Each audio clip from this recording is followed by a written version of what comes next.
నమస్కారం అండి. మేము రాజమండ్రి అవతల జగన్పేట నుంచి వచ్చామండి ఇక్కడికి. ఇలాగా మా పాప ఈ మందులు ఈ హాస్పిటల్ చూసిందండి సెల్‌లోని. చూసిన తర్వాత నాన్న ఇవి కూడా చూడు 17 సంవత్సరాల నుంచి వాడుతున్నాం కదా! ఇవి కూడా చూస్తే ఒకవేళ తగ్గుతదో తగ్గదని మా అమ్మాయి బతిమాలిందండి. నాకైతే ఇంట్రెస్ట్ లేదండి అసలు ఇంక మొత్తం. నేనేదో వద్దమ్మా ఎందుకొచ్చింది ఇన్నాళ్ళ నుంచి వాడుతున్నాం కదా! ఏం తగ్గుతలేదు గాని అన్నానండి. అన్నీ సరే గాని మా పాప పట్టుదల వల్ల నేను ఇక్కడ దాకా రావాల్సొచ్చిందండి విజయవాడ. అంతకుముందు నేను చాలా విపరీతమైన బాధపడేవాడినండి. నైటు ఇంక పడుకొని నిద్రలు ఉండేవి కాదండి. అలా రక్తాలొచ్చేలా గోక్కుంటూనే ఉండేవాడినండి. గోక్కొని మళ్ళీ ఈ కొబ్బరి నూనె ఏదో ఒకటి రాసుకుంటూ అలా ఉండేవాడినండి.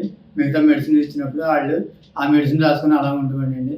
శీతాకాలం, ఎండాకాలం చాలా విపరీతమైన బాధపడేవాడినండి.